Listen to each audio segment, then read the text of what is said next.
বাবাজিরা আমার, বন্ধুরা আমার, হাসান বসরি বসরা এলাকার মধ্যে বসবাস করতেন। ওই এলাকার মধ্যে একজন অগ্নি উপাসক ছিল, সব সময় আগুনের পূজা করত, দেবদেবীর পূজা করত। ওই লোকটার নাম ছিল সমউন। নাম কি? সমউন। সে সব সময় অগ্নির পূজা করত, দেবদেবীর পূজা করত। তবে হিন্দুদের মধ্যে সে একজন পাণ্ডিত্যের অধিকারী ছিল। হিন্দু সমাজের মধ্যে এই সমউন ছিল পাণ্ডিত্যের অধিকারী। হযরতে হাসান বসরি আল্লাহর তাসবিহ আদায় করতেন, আল্লাহ আল্লাহ জিকির করতেন, কিন্তু বাজার আমার সমউন সব সময় আগুনের পূজা করত গো, সব সময় দেবদেবীর পূজার মধ্যে থাকতো। হঠাৎ একদিন আগুনের কালো ধোঁয়ায় সমউনের চেহারাটা ঝলসে গেল। আগুনের কালো ধোঁয়ায় তার চেহারাটা মলিন হয়ে গেছে। হঠাৎ করে একদিন হাসান বসরি সমউনের বাড়ির পাশ দিয়ে যাচ্ছেন, তিনি শুনতে পাইলেন সমউনের শরীরটা অসুস্থ, সমউন রোগাক্রান্ত হয়ে গেছে, তার শরীরটা বেশ ভালো না। তাকে দেখার জন্য হযরতে হাসান বসরি এই অগ্নি উপাসক সমউনের বাড়ির মধ্যে গেলেন। আল্লাহু আকবার বলেন। প্রতিবেশীর হক, এটা হচ্ছে কি? প্রতিবেশীর হক। সে হোক বিধর্মী, সে হোক খ্রিস্টান, আপনি মুসলমান, আপনার প্রতিবেশী একজন যদি অসুস্থ হয়, রোগাক্রান্ত হয়, তাকে দেখা এটা নৈতিক দায়িত্ব, ঠিক না ঠিক? আমরাও যখন মুসলমানরা অসুস্থ হই, দেখবেন আমাদের সমাজের হিন্দুরা যারা সমাজ পরিচালনা করে, আমাদের সঙ্গে উঠা বসা করে, প্রায় সময় তারাও আসে আমাদেরকে দেখার জন্য। আসে না বাজান? আমরা কি তখন তাদেরকে মাইরে দেই? বা তাদের বাড়িতে গেলে তারা কি আমাদেরকে মারপিট করে? ইসলাম মারামারি পছন্দ করে না, ইসলাম ঝগড়াঝাটি পছন্দ করে না। বাবাজিরা আমার, বন্ধুরা আমার, দেখেন হযরতে হাসান বসরি সমউনের বাড়ির মধ্যে যাইয়া দেখতেছেন সমউনের শরীরটা ভালো না, আগুনের কালো ধোঁয়ায় তার চেহারাটা ঝলসে গেছে। তখন হযরতে হাসান বসরি তাকে ডাক দিলেন, ও সমউন, আর কত তুমি দেবদেবীর পূজা করবা? তোমার চেহারাটা মলিন হয়ে গেছে আগুনের ধোঁয়ায়, এখনো ভালো আছে, তুমি আগুনের পূজা ছাইরা দাও, সত্য ধর্মের মধ্যে আকৃষ্ট হয়ে যাও। সমউন রে, আর কতদিন তুমি আগুনের পূজা করবা? এখনো সময় আছে, কালেমা পড়ো, তুমি সত্য দিনে চলে আসো। তখন সমউন বলতেছে, হাসান, আপনি তো যেই মালিকের ইবাদত করতেছেন, যেই স্রষ্টার ইবাদত করেন, আপনার স্রষ্টারে তো কোনোদিন দেখাও যায় না, আপনার স্রষ্টার তো কোনো পাওয়ারই নাই। নাউজুবিল্লাহ। যে আপনি যে আল্লাহর গোলামি করতেছেন, আপনার আল্লাহর তো দেখা যায় না। আমি যে স্রষ্টার ইবাদত করি, আমার খোদারও তো আমি দেখি। নাউজুবিল্লাহ। আমি আমার খোদার পূজা করতেছি দেখা, আর আপনি তো না দেখে আপনার খোদারে ডাকেন, তাহলে আপনার খোদা কি আপনারা দেখে? হযরতে হাসান বসরি বলেন, অবশ্যই অবশ্যই আমার খোদা আমারে দেখে, আমি আমার খোদারে দেখি। সুবহানাল্লাহ। হাসান বসরি কয়, আমি আমার খোদাকে দেখি, আমার খোদাও আমারে দেখে, এটা হলো আমার ঈমান। সুবহানাল্লাহ। আমি তো মোটামুটি আপনাদের এই কসবা উপজেলায় কমপক্ষে 15 বছর ধরে আসতেছি। 2005 সাল থেকে মনে হয় আসা শুরু করছিলাম, এখন 21 সাল না, এই 10-15 বছর ধরে কসবাতে আসা যাওয়া করতেছি। তো আমারে প্রায় মুরব্বীরা বলেন, হ্যাঁ 4 থেকে 2004 থেকে, তো প্রায় মুরব্বী সাহেবরা বলে, হুজুর ওহন তো আপনার অভাব নাই আলোচকদের, এমন এক সময় আসিল এই কয়েকটা ফোরগনার মাঝে বুগুরের হুজুর আর টিয়ার আর ইলিয়াস হুজুর ছাড়া কোনো বক্তব্য আসিল না। এই দুইজন ছাড়া কোনো বক্তব্য আসিল না। আর মাইকও যে লাগাইতো, এক সংজ্ঞা 2 সংজ্ঞা, কুদ্দুর ফর এমদা ধরে রাখতো, কুদ্দুর ফর বাসরে ঘুরাই বলে এমদা দিত। আর আমরা হন এতগুলা মাইক লাগানোর পরও মাইকলারে ফদায় এমনি হইছে না, হেমনি হইছে না, সাউন্ড বাড়াই দাও, কমাই দাও, ঠিক না ঠিক? ইকু বাড়াই দাও, এই সময় এরা ইকু কি তখন চিনছই না, ওহনো মনে চিনে কিনা জানি না, কথা কোন ঠিক না ঠিক? এরা এই সময়ের ফিলার তখন থেকে শুরু হয়েছিল, এখন পর্যন্ত আসছে। আল্লাহ পাক যেন আরো দীর্ঘদিন আমাদের মধ্যে বাঁচিয়ে রাখেন, তা ওনারা হচ্ছেন আমাদের জন্য রহমত, কথা কোন ঠিক কিনা? আল্লাহ হুজুর কেবলার হায়াত ইলমের দরজাত বুলন্দ করুক, সকলে বলেন আমিন, আর হুজুরে বলেন আমিন। একটু দুরূদ শরীফ পড়েন, আল্লাহুম্মা সাল্লি আলা সাইয়্যিদিনা মুহাম্মাদ নাবি শাফিয়ানা মাওলানা মুহাম্মদ নাবিয়ানা লানা মুহাম্মদ নাবিয়ানা, একটু আগে বসেন সবাই। আনা মুহাম্মদ আল্লাহুম্মা সাল্লি আলা সাইয়্যিদিনা মুহাম্মদ নাবি শাফিয়ানা মাওলানা। বাবাজিরা, আমার বন্ধুরা, আমার কষ্ট হচ্ছে আপনাদের। আমার আলোচনা কোথায় ছিল মনে আছে আপনাদের? সেই সময় হাসান বসরিকে ডেকে বলে যে হাসান, তুমি যেই স্রষ্টার ইবাদত করো তোমার স্রষ্টারে তো দেখা যায় না, আর আমি যেই স্রষ্টার ইবাদত করি আমি তো আমার খোদারে দেখে ইবাদত করি। নাউজুবিল্লাহ কোন। হাসান বসরি বলতেছেন তুমি বুঝলা কেমনে আমি আমার খোদারে দেখি না? আমি তো আমার খোদারে দেখি, আমার খোদাও আমারে দেখে। সুবহানাল্লাহ। তাইলে একটা প্রমাণ হয়ে যাক, দেখি তোমার খোদার পাওয়ার কত, আমার খোদার পাওয়ার কত। হাসান বসরি বলতেছে যে তোমার খোদার পাওয়ার কত আর আমার খোদার পাওয়ারটা কেমন একটু দেখালাই। হাসান বসরি বললেন আমার একটা শর্ত আছে, বলো। শর্ত মানবা? কি শর্ত? সমন বলতেছে কি শর্ত? যে যদি আমার খোদার পাওয়ার বেশি হয় তুমি কালেমা পড়ে মুসলমান হয়ে যাইবা, আর তোমার খোদার পাওয়ার যদি বেশি থাকে আমি সমন এই খোদার ইবাদত আর করব না, তোমার দলে চলে আসব। এখন সমন বলতেছে ঠিক আছে, তাইলে পরীক্ষা হবে, আমি আমার হাতের মধ্যে জ্বলন্ত আগুন রাখবো, যদি আমি অগ্নির পূজা করি, আমি আগুনের পূজা করি, আমার হাত যদি আগুন পুইরা ফেলে বুঝবো যে আমার ইবাদত মিছা। আর তুমি হাসান বসরিও এই আগুনের মধ্যে হাত রাখবা, তোমার খোদা যদি সত্য হয় তাইলে এই হাত তোমার আগুনে ফুরাইব না। আর আমার হাত যদি রাখি তাহলে আমি তো আগুনের পূজা করতেছি, আগুন আমাকে রেহাই দিবে, আগুন আমার হাত পুরাইবে না। এখন তুমি বলো এটা রাজি আছো কিনা? হাসান বসরি বলতেছেন ঠিক আছে আমি 100 বার রাজি, তবে তোমার শর্ত হলো তুমি কালেমা পড়ে মুসলমান হয়ে যেতে হবে।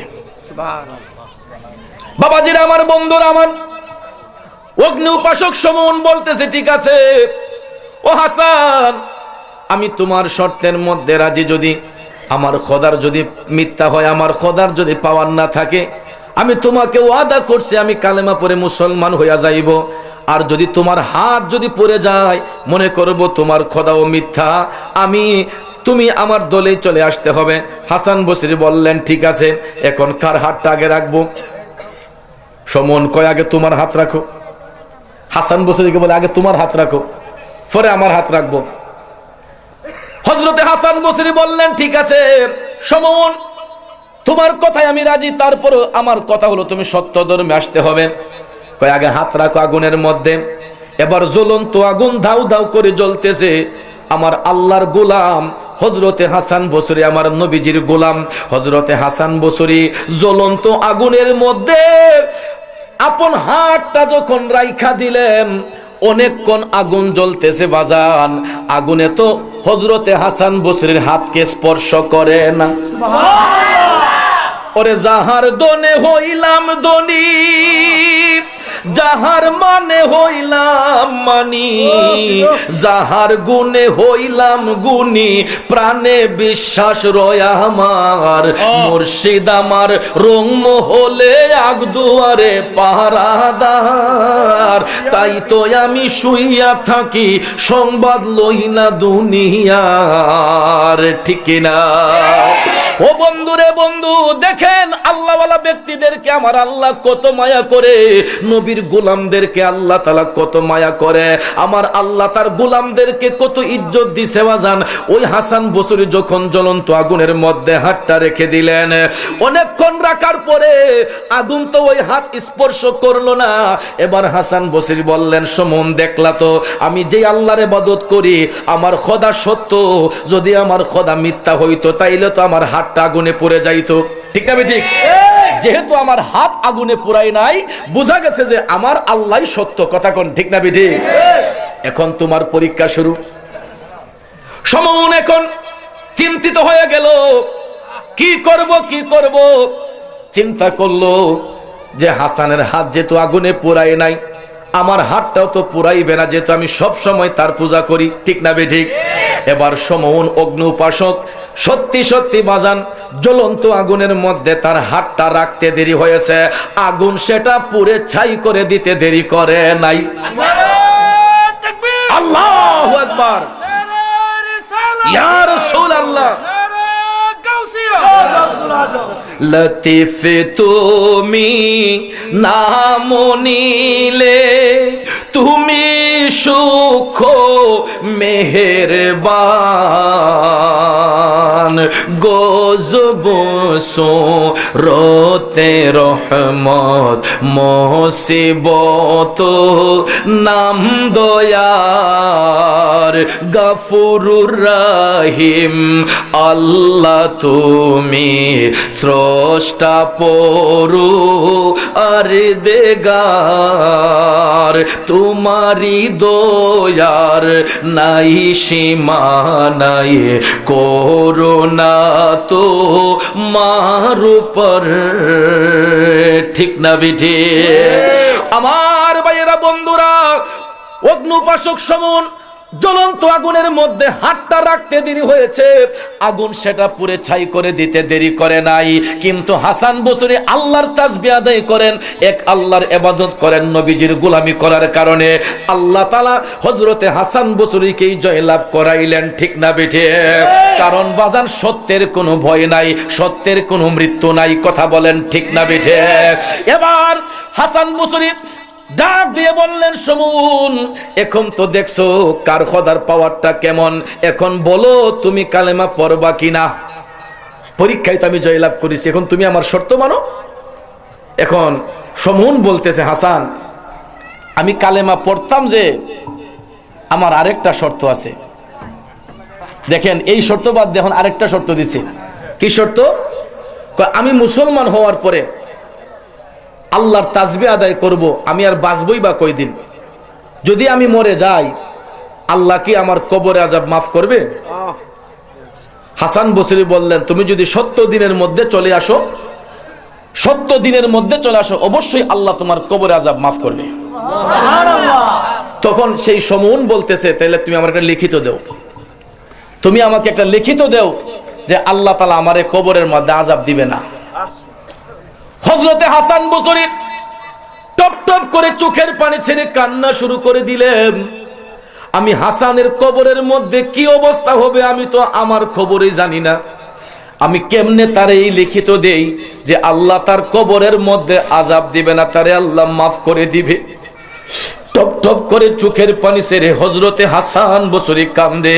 আমি তো আমার নিজের উপরে আমি ডিপেন্ড নই, আমি তো আমার নিজের খবরই জানি না, আমি কেমনে তাকে এই ডকুমেন্টটা দেই, এই লিখিতটা আমি দেই।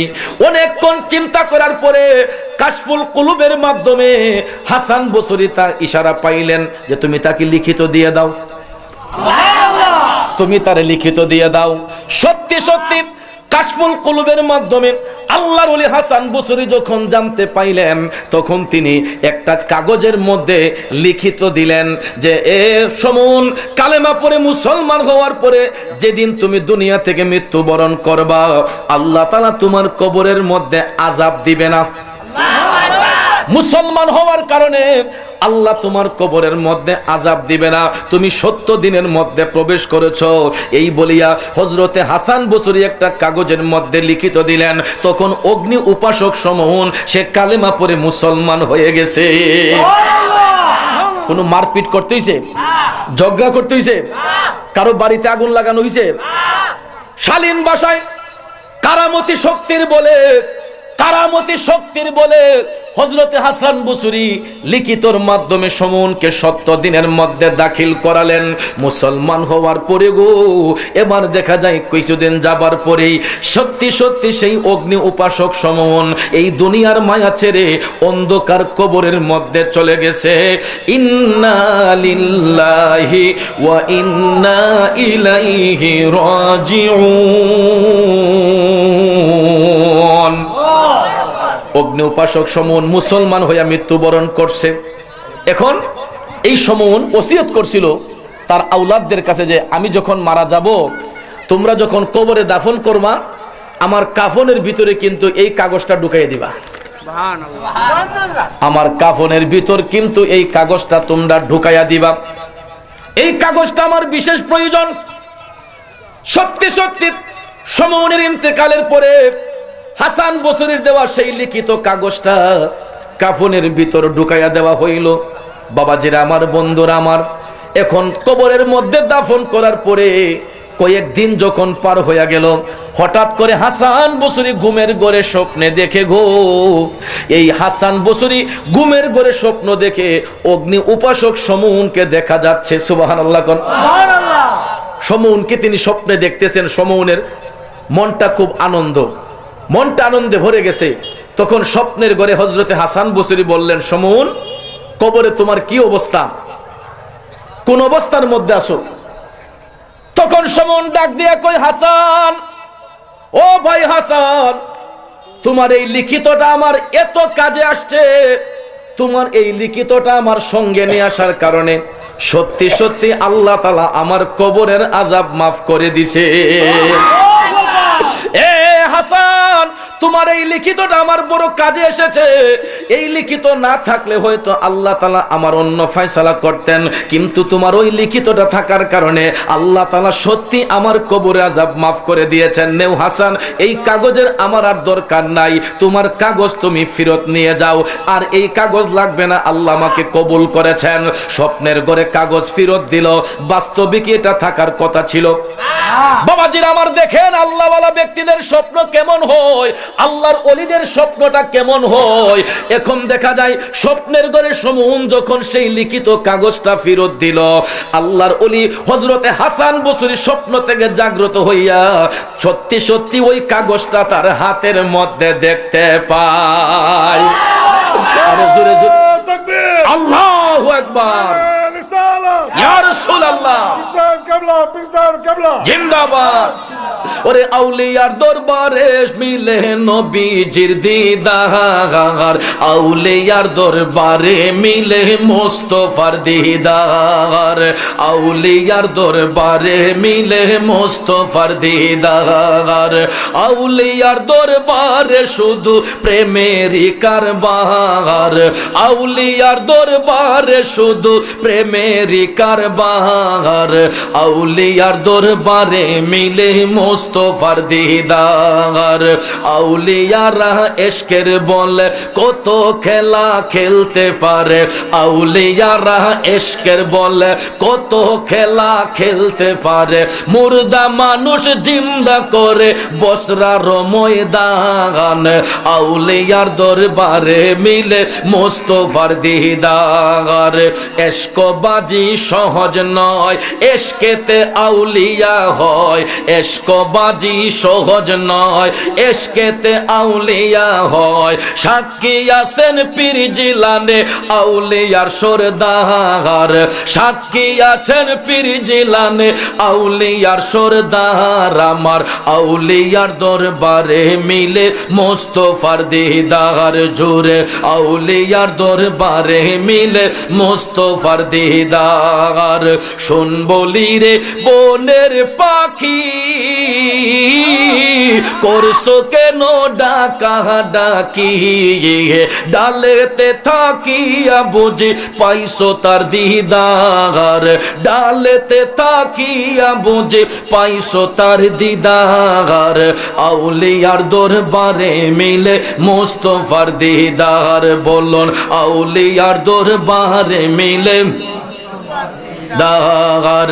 শুন বলি রে নদীর জল, করছো কেন কোলা কোল, নদীতে থাকিয়া বুঝি পাইছো তার দিদার, নদীতে থাকিয়া বুঝি পাইছো তার দিদার, আউলিয়ার দরবারে মিলে মুস্তাফার দিদার, আউলিয়ার দরবারে মিলে মুস্তাফার দিদার। কষ্ট হচ্ছে আমার বাবাজিরা, জগতের বন্ধুরা রে, ও মুরব্বী বাবাজিরা গো, এই হলো আল্লাহর ওলিদের কাজ, এই হলো আল্লাহর ওলিদের দায়িত্ব। আল্লাহর ওলিগণ বেদিনের অন্তরে দিনের মহব্বত পয়দা করাইতেন, বেদিনকে দিনের মধ্যে আকৃষ্ট করতেন, কারণ তারা ছিলেন মুত্তাকি, তারা ছিলেন ইমানদার, তারা ছিলেন পরহেজগার। কথা বলেন ঠিক কিনা? আজকে ওই সমাজের মধ্যে ওই নবীর উম্মত হইয়া কেমনে আমরা নবীর বিরুদ্ধে কথা বলি, কেমনে আমরা আল্লাহর ওলিদের বিরুদ্ধে কথা বলি।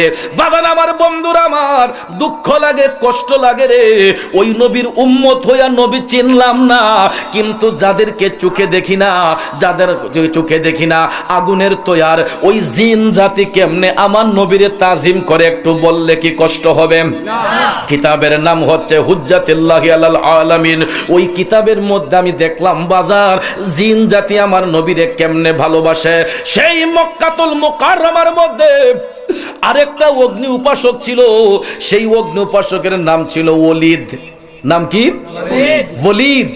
সেই ওলিদ মূর্তির পূজা করত, তার অনেকগুলা মূর্তি ছিল, এরই মধ্যে আরেকটা স্বর্ণের মূর্তি ছিল। তো সে বেশি বেশি এই স্বর্ণের মূর্তির পূজার মধ্যে মাশগুল থাকতো। এই স্বর্ণের মূর্তিটাকে সবসময় এটাকে মুছত, এই পূজা যেগুলো করতো এটাকে সবসময় পরিষ্কার রাখতো। হঠাৎ একদিন সেই ওলিদ মূর্তির পূজার মধ্যে মাশগুল হয়ে গেছে। সেই স্বর্ণের মূর্তির পাশে গিয়ে সে যখন পূজায় লিপ্ত হয়ে গেছে, হঠাৎ করে দেখা যায় এই মূর্তিটা একটু নড়াচড়া করতেছে। নাউজুবিল্লাহ কন্যা। মূর্তিটা যখন নড়াচড়া করতেছে, ওলিদ খুশি না বেজার? হে তো খুশি। কি এমন খুশি? কয় আমার খোদা ধীলরতাছে। ও নাউজুবিল্লাহ কন্যা করে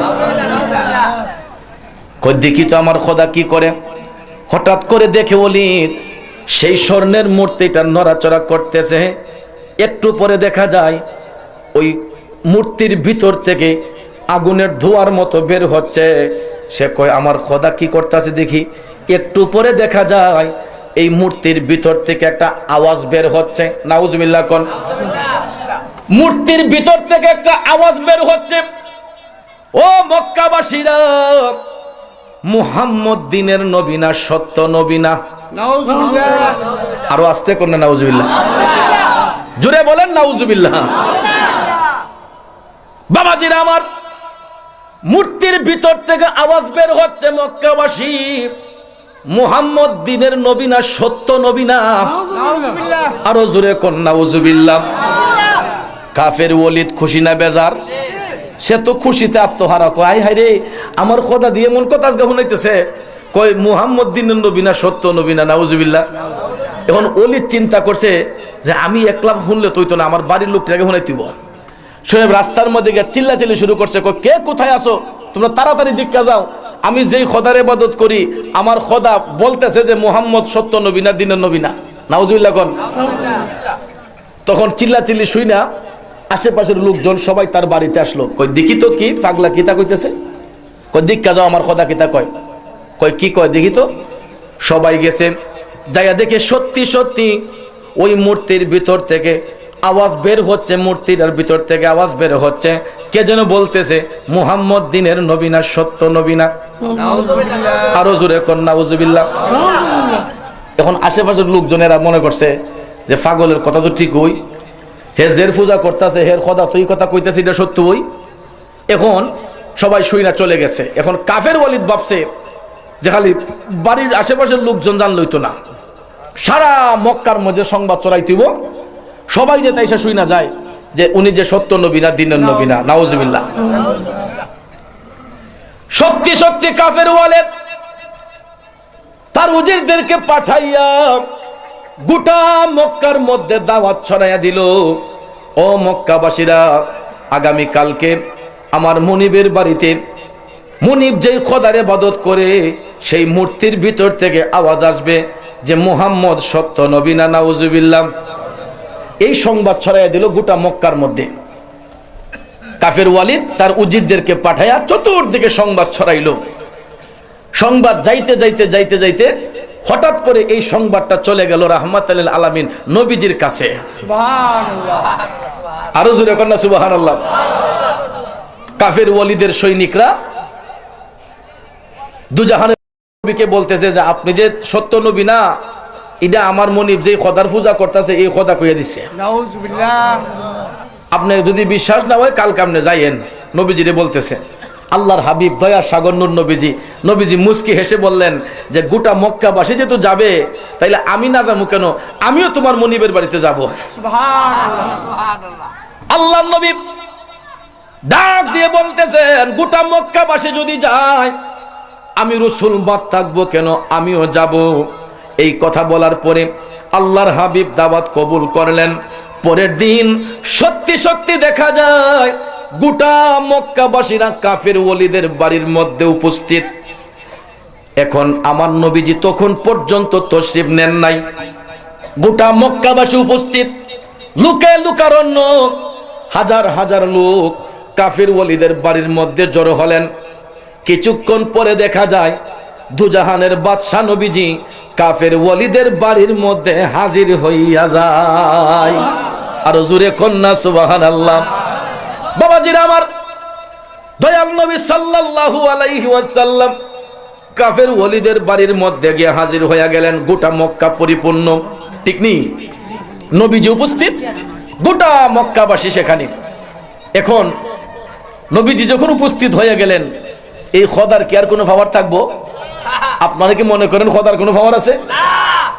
যেখানে নবীজিকে উপস্থিত হয়ে গেলেন, কাফের ওলিদ তো মনে মনে খুশি, গোটা মক্কাবাসী উপস্থিত, ইভেন নবীজি সহ।